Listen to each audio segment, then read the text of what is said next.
build a better country for our children and our grandchildren. Thank you very much. Road to the White House Rewind continues with former Defense Secretary Dick Cheney at a Des Moines Register editorial meeting in March 1994. Mr. Cheney talks about his exploring a run in the 1996 presidential election, as well as topics such as the Gulf War. He ultimately announced about 9 months after this taping that he would not join the presidential race. Kansas Senator Bob Dole won the 96 Republican nomination, but lost to President Clinton in the general election. We got everybody else introduced and ready to Yes. go? Yep, we did. All right, well, we're grateful to see you. And just what are you doing here? I'm here today specifically to speak to the realtors, which I did this morning at about 11 o'clock. And then this evening I'll do a fundraiser for the Iowa State Republican Party here in Des Moines. And then I've got a breakfast scheduled here in the morning, and I'll be out of here tomorrow morning about 10 o'clock. Came in last night. So I'm traveling the country now doing a lot of political events. I've been in California recently to help Pete Wilson kick off his campaign for governor, and up in Wisconsin the week before last with Tommy Thompson, and I'll be down in Florida at the end of this week for the party down there. Doing a lot of the kind of work I couldn't do while I was in the Defense Department for 4 years because of the tradition that the Defense Secretary doesn't get involved in partisan politics, and making a lot of appearances around the country. I've also, we live back home in Jackson Hole now. That's home, and that's where we spend, that's my base. And nice home. Nice home. Somebody has to live there, and we volunteered. And then I've gotten involved on some corporate boards. I'm a director at Morgan Stanley in New York. I'm on the board of U.S. West and Procter & Gamble, Union Pacific, and catching up on my fishing a little bit. Where are you in your thought process about running for president? I haven't made the decision yet. I expect to by the end of the year. I established a PAC, a multi-candidate PAC, a couple of weeks ago to support the 94 effort, and called the Alliance for American Leadership. It's sort of a traditional way to go to comply with the federal election statutes. Then I'll make a final decision after the 94 election cycle, probably sometime in December. To make a decision? I used to think of it as a political calculation. You'd sit down and you'd look at the landscape to try to figure out who else was going to run and what your prospects were. The more I think about it, the more it becomes a personal decision rather than a political decision. Partly that's because the extent to which we're front-loading the primary process. All the states are moving their primaries up earlier and earlier, so that something like 33 states now will have selected their delegates by the end of March. And you'll do Iowa, New Hampshire, and then bang right into basically a nationwide primary on successive weeks of March. And the battle will probably be all over by the end of March. So if you back that up, that means you've got to spend virtually full time in 95 as a candidate, raising money, building your organization, and that dictates the decision right after the 94 election. And that's so early that you're not going to know the answers to a lot of political questions that you'd like to have before you make the decision. And so you end up making it basically on personal considerations. Is this something you really want to do? Do you want to devote a significant amount of time and effort to the pursuit of the presidency and then governing if you win? What does it look like when you make those personal decisions? What do you weigh? Well, what don't you weigh, in a sense? It's, for me, it would be a sense of whether or not there was support out around the country for the kind of campaign I'd want to run, and for someone with my views and my philosophy about how the government ought to function. Whether or not I want to put myself and my family through the meat grinder of a presidential campaign, the loss of privacy, the loss of personal freedom that goes with committing yourself to that kind of effort. So those kinds of considerations. Who is your family? Would you have kids affected by it? I have my wife, Lynn, who was the chairman of the National Endowment for the Humanities, and 2 grown daughters. You talked about the kind of campaign that you'd want to run. What kind of campaign would you want to run? Well, I'm basically somebody who believes in limited government, reasonably conservative, I think, if you were to try to pigeonhole me on the political spectrum, who believes in the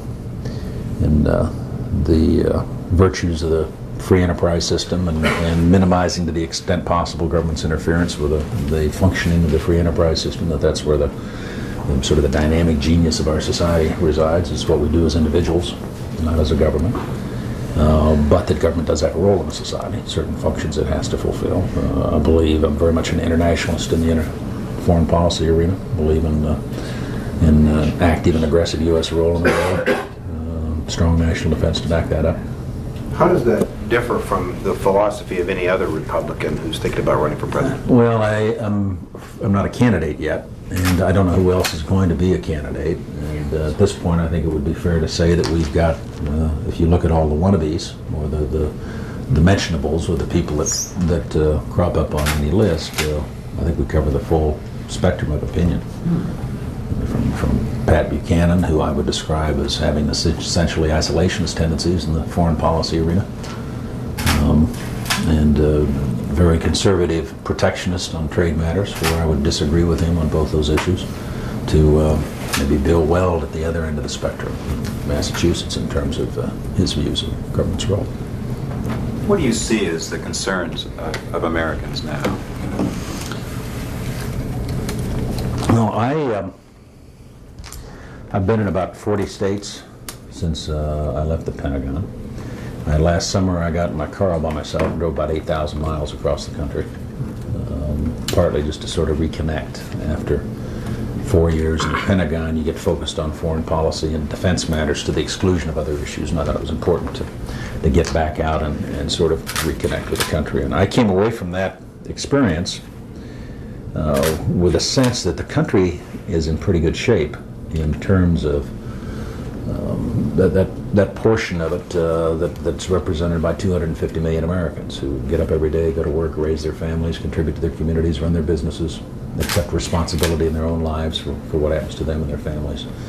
That once you get away from that sort of essentially private side, start to talk about politics and government, you don't have to dig very deep to find a healthy degree of skepticism, almost cynicism, about what they can expect from government, especially at the national level.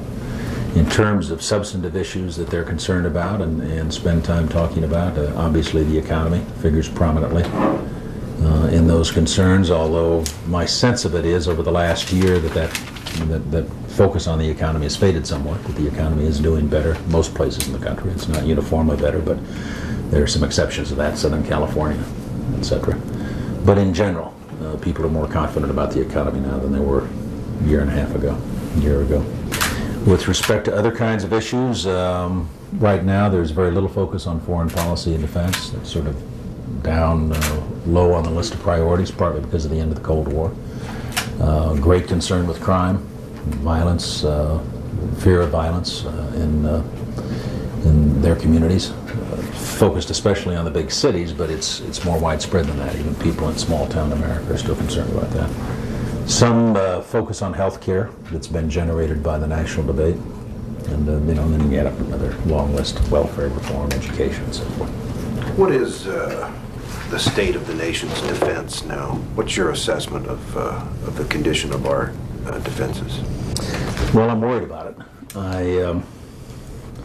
If I were to critique the Clinton administration, it would be the fact, I think, at least fact in my perception, that they acted as though they had inherited the Cold War force of the mid-1980s. They've never recognized or really taken into account the extent of which we'd already significantly changed our military strategy, modified our force structure, cut the defense budget, closed bases, done all of those things that happened during the Bush years. So that by the time they arrived, we'd already made decisions to close upwards of 800 bases and installations worldwide and eliminated about 400,000 jobs, military and civilian, out of the Department of Defense. I took $323 billion out of the long-term defense budget. And we adopted a brand new military strategy, new force structure to execute it, and so forth. That was already done. When President Clinton came in with Les Aspin, they've now reached down for another $156 billion between 94 and 99, below the cuts that have already been made. And it's starting to show up in ways that are, I think, that show some evidence of a degradation, if you will, of the quality and the readiness of the force. Evidence such as, if you take new entrants into the United States Army, new recruits. A year ago, 78% of the newcomers were both high school graduates and scored in the upper half of the entrance exam. Today it's about 58%. Statement recently by General Mike Lowe, who runs Air Combat Command down at Fort Langley, that we've got a growing backlog of jet engines that need repair, that can't be repaired for lack of spare parts. Reduced flying hours for the pilots. Statement by the Army Secretary recently in Germany that we're getting overextended in terms of our commitments given the shrinking size of the force, especially now if we put another 25,000 troops into Bosnia. Statement by Shai Meyer, the former Army Chief of Staff, who was asked by Aspen to chair a special commission to look at the readiness of the force. Got an interim report out that raises questions about our ability, given our current levels of readiness, our ability to execute the current strategy. Enough signs there of the beginning erosion of the quality of force. It's a fragile thing. People don't think of the military as fragile, but when you talk about an all-volunteer force in a democracy where you only have people serving who can be persuaded to serve, if you put them through a period of great turmoil in terms of the churning of the force, questions about whether or not they're going to have the future, can they stay for a full 20 years and earn a career in the military? Will there be a pay raise next year? Will there be a pay freeze, as the administration's recommended? What happens over time is you lose some of your best people, and I'm worried that that's what's happening. We seem to be still unsettled in terms of our willingness to deploy our forces in foreign policy initiatives. How do we work those things out? Are we not unsettled? How do you read that? I think we are unsettled. I think that there's a desire to try, and it's an understandable desire, to try to have some kind of formula so that everybody knows in advance the circumstances under which you would deploy, the circumstances when you wouldn't deploy. It's almost impossible, though, other than to espouse some general notions, almost impossible to come up with a formula that's specific enough to give you the answer in any given situation. Presidents have to make decisions about when to commit the force. I don't think there's much question now, although there was at the time, about the decision to deploy forces to the Gulf. At the time, that was overwhelmingly opposed by the Democrats when we voted on it in January of 91. It worked, and not everybody was supportive of it after the fact. Panama, I think, generally supported. Situation, one case obviously in the Gulf where we acted as part of an international coalition, and the other where we operated unilaterally. Somalia, more debatable, strictly a humanitarian mission. No real claim that this involved strategic interest of the United States, that it touched upon the basic fundamental security of the nation. May have worked. I think up till now it has, in the sense that we've saved, for the time we've been there, hundreds of thousands of lives, people that would have otherwise starved to death. Whether or not the Somalis will be able to take advantage of it now as we pull out and maintain some kind of semblance of order is a question nobody can answer. But we weren't prepared, and I don't think the Clinton administration's prepared for an open-ended commitment in Somalia. Bosnia, a tough proposition where I would argue against any deployment of significant U.S. forces. I think it's all right to be involved diplomatically as we are. I think it's fine for us to be involved in humanitarian missions as we are, flying relief missions into Sarajevo. I'm reluctant to see us get a large contingent of U.S. forces deployed on the ground in Bosnia. Why? I think if you do it in a combat role, where you're in effect trying to impose a solution, that it won't work. That in fact, we looked at that option during the Bush years, and what we found each time we looked at it was there were certain key questions nobody could answer. What's the military objective? The military is good at some things, not good at others. We can sink a navy, take down an air force, liberate a city. Those are militarily achievable missions. If you say go into Bosnia in a three-sided civil war and stop the bloodshed, that's not quite specific enough. Who's the adversary? Who are you going to shoot at? How much force do you use and under what circumstances? Those kinds of questions could never be answered, and it was never clear how we would disengage once we got in there. It's a very difficult area to operate in. The age-old animosity that's embodied in the conflicts was very worrisome. The fact, for example, that in World War II there were 1.7 million Yugoslavs killed, but a majority were killed by other Yugoslavs in the civil war that accompanied the other events of World War II. So a military mission to go in and impose a solution, I don't think makes sense. The second possibility is going as peacekeepers, which the administration is now contemplating. I've got reservations about that where U.S. forces are concerned. I don't think American troops can be looked upon the way we look upon the peacekeepers of other nations. If you send Norwegians or Brazilians or Nigerians in blue helmets, they go in under UN auspices, they serve as peacekeepers. If they get into trouble and take casualties, the Secretary General can pull them out, and it doesn't have worldwide ramifications. If you send in U.S. troops, you're betting the full faith and credit of the United States government. The President has to make a decision, not the Secretary General. He can't delegate that authority to him. And if you get into trouble, you've got two options. You can withdraw, but the other option is to massively reinforce, because we have that capability. And it does have worldwide ramifications. It matters in Korea, what we do in Bosnia, whether we keep our commitments, how we respond when we get into one of those kinds of situations. So it's not, in my mind, automatically a good idea that we ought to put U.S. troops in there as peacekeepers. It would tie up, if you do the 25,000 the administration's talking about, we've only got a little over 100,000 troops in Europe now. You're going to tie up a significant portion of the force, an open-ended commitment for an indefinite period of time. I'd rather see us provide, if there is a settlement, provide the kinds of things we have that are unique, our logistical capabilities, our air and naval assets, our intelligence capabilities, our command and control systems, and let the Europeans provide the bulk of the ground forces. I prefer that as a solution. Give us a sense of your views on trade while we're talking about international issues. Basically a free trader, believe in open markets. Think that NAFTA was a very positive development. Don't like the current policy the administration's pursuing of threatening to withdraw most favored nation status from China over the human rights issues. I think that's a very short-sighted policy on our part. What about Japan? Japan is one of our most important trading partners, the world's second largest economy. China's number 3. What's going on out there is going to be enormously important for the next 20 or 30 years. And our relationship with the Japanese is, I think, absolutely crucial. It's got a lot of dimensions to it besides trade. It's important to remember how close that security relationship is with the Japanese. That peace and stability in Asia depends upon maintaining the security relationship between the U.S. and Japan and all that embodies. Coordination of security policy, our commitment, alliance commitment, Marines on Okinawa, U.S. Naval Battle Group in Yokosuka, an air wing up at Misawa. The presence of U.S. forces in Japan is sort of a linchpin, if you will, of how that security system in Asia is stitched together. It's reassuring to the Japanese.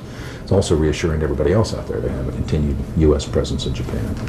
And so when you look at the Japan relationship, it's not just about Motorola's access to the Japanese market, which is important, but it's also important to remember that it's a much broader relationship, set of relations. As you put an emphasis on continuing most favored nation status to China, would you also attempt to take some kind of move in response to their rather blatant throwing folks into prison steps when the U.S. is over there visiting, or would that not be something you would want to Well, to some extent, I think we set ourselves up for that. I mean, we've been out there hammering them on the human rights issue now for months, threatened to withdraw most favored nation status. There is no question but what the current government in China is not as sensitive about human rights concerns as we would like to have them be. It's also true, though, that they've come a hell of a long way in the last 20 years. I can remember being in China in 1975 with President Ford. You get up in the morning and open your window, and there are thousands of Chinese marching in lockstep in the streets of Beijing, all wearing their Mao uniforms. Everybody in uniform, nobody in Western clothing in the entire society. Mao was still alive. That totalitarian communist state with no elements of the market involved at all. Now you go to China, it's has opened up in very significant ways, adopted major market reforms, phenomenal growth going on, an improvement in the living standards of millions of people. Now the world's third largest economy, in a few years maybe the second largest economy once they rival Japan in terms of total dollar volume of output. Major things going on there, and here we are, the leading economic power in the world, about to shut off that relationship on this question of human rights. I think we ought to reiterate our concern about human rights. It ought to be something on the agenda that we talk with them about. I don't think it makes sense for us to go in and in effect withdraw most favored nation status, which will damage especially those that we've in the past wanted to support. I think the strongest forces for political change inside China and the best hope long term for improvement in their human rights record is the kind of economic change that's underway, and that economic change depends upon their access to our markets, access of U.S. capital to invest in China and all of the other things that are part of that relationship. So I think it's short-sighted, and I come back to the notion again that we sort of set ourselves up for this most recent dust-up. It's gotten to be a sort of a manhood thing now between both governments, and that's unfortunate. Domestically, what do you think should be the top 2 or 3 priorities? Well, if I look at sort of the basic underlying overall responsibility of government domestically, I think you have to focus first on the economy. That drives everything else. Not that the economy is in terrible shape today, I don't think that's the case, but that everything else you want to do domestically in one way or another relates back to how well the economy is performing. If you believe, as I do, very much in the value of the free enterprise system and markets and our private economy, then it seems to me government can interfere inappropriately with that process in about 3 different ways: through excessive taxation, through excessive regulation and red tape, or by running huge budget deficits that devalue the currency and undermine the value of the currency and in effect push the cost of current consumption down to future generations. If you get it right, if you are able to manage macroeconomic policy in such a way that you can provide for sustained long-term economic growth, and you create the maximum number of opportunities for people, jobs for for the folks who are unemployed, revenues to finance the government programs that are essential, that we do agree upon, and the best prospects of managing problems like the deficit and so forth. So if you were president, how would you see your role vis-a-vis the economy? Well, I think that the increase in the top tax rate last year was a serious mistake. I think going from 31% up to 39.6%, especially as it affects subchapter S corporations and small businesses, is going in exactly the wrong direction. I think we ought to do more to encourage savings and investment. I like the idea of reducing the capital gains rate, finding other ways, using the tax system to encourage people to save and invest. I liked proposals like the Penny Kasich proposal that was considered at the end of the last Congress that would have taken $90 billion out of spending. Very detailed, precise proposal put together on a bipartisan basis between John Kasich, a Republican from Ohio, and Tim Penny, the Democrat from Minnesota, that was rejected because the administration fought overwhelmingly against it. I think the number I saw the other day that I thought was a problem was the accumulation or the count on the number of pages in the Federal Register in 93, one of the sort of a crude indicator of how we're doing on regulation. The Clinton administration, 93, added some 69,000 pages of new regulations, the 3rd highest in history. Only 2 years that were worse were the last 2 years of the Carter administration. What would you do about the problems facing rural America? Well, you want to be more specific than that? I'm curious what you think the problems are. Well, it depends on what part of the country you're talking about, obviously. There are places in the country where the dominant problem in rural America is poverty, parts of the South. There are places in Wyoming where the major problem in rural America is adequate health care, finding a physician to provide the basic level of services that most of us take for granted. There are other places where we've got communities that are undergoing the kinds of pressures and problems that come with the continuing changes in the marketplace in terms of how our economy functions. Small towns that are dying on the vine because there's a lack of economic activity there. And then the problems that go with agriculture in various places in the country, too. It's, I think it varies from one side of the country to the next. Do you think that farm commodity spending should be changed or shifted into other priorities in rural America? In rural America? Yeah. Well, I think I start with the proposition that that there are problems that develop in our society when we allow the private economy to function, and those problems can take the form of unemployment.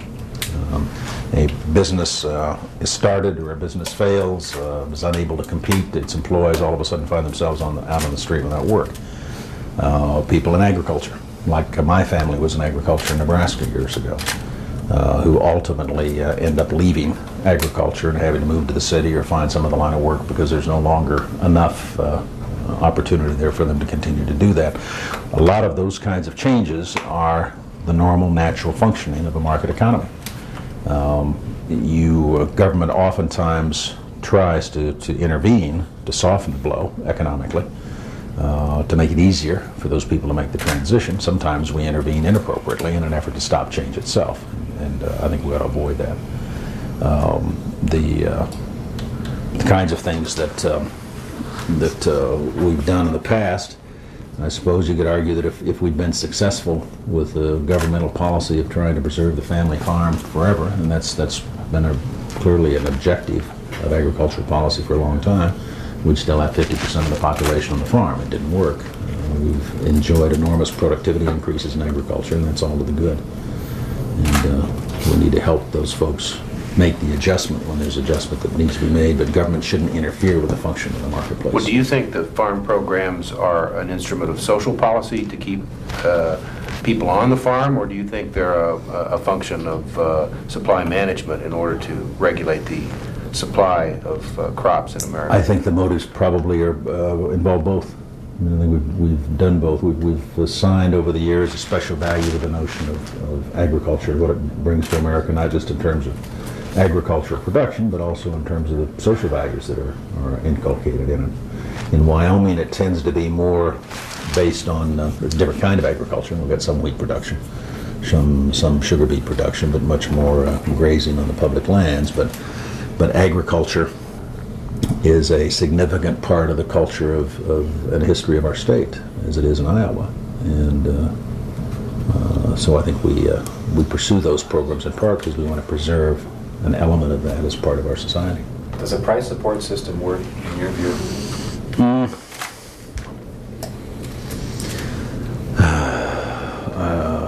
Not always, I suppose, although I have trouble thinking up a better approach to it.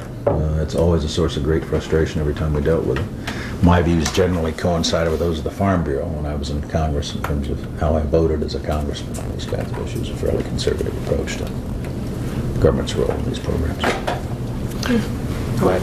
You've spoken of yourself as being toward the conservative end of the spectrum now in several different regards, but we haven't talked really about social issues very much. Is that also a place where you would place yourself there? Are you somebody, for example, who uses the term family values, and what does that mean to you, or do you avoid using it? Give us a sense of where you stand on social. Do I use the phrase family values? It's a good good way to know how comfortable people are with certain social issues. Well, I think, I guess I think values are important, an important part of the way we live. I'm not one of those, though, I think, who thinks I've necessarily got all the answers in terms of how people ought to live their lives. I'm a great believer in the fact that a lot of people have to make those decisions for themselves. And I would not want a society that was intolerant of the choices people make about their own lives. What is your view on abortion rights? I'm pro-life. The issue that came before us repeatedly in the Congress dealt with the question of whether or not we ought to use federal funds to finance abortion, and I consistently voted against using federal funds to finance abortion. Good. Although I would also say I'm not eager to see that issue divide my party in the future the way I think it has to some extent in the past. And So how do you keep that from happening? You've got, we managed to do that in 80 and 84 and 88. 92 we didn't do as good a job of it as we should have, and I think it hurt us. You've got to find a way within the Republican Party to accommodate both people who hold the pro-life views and those who hold pro-choice views, because the party incorporates both. What about health care reform? I would support targeted reforms. The idea that there are individual items that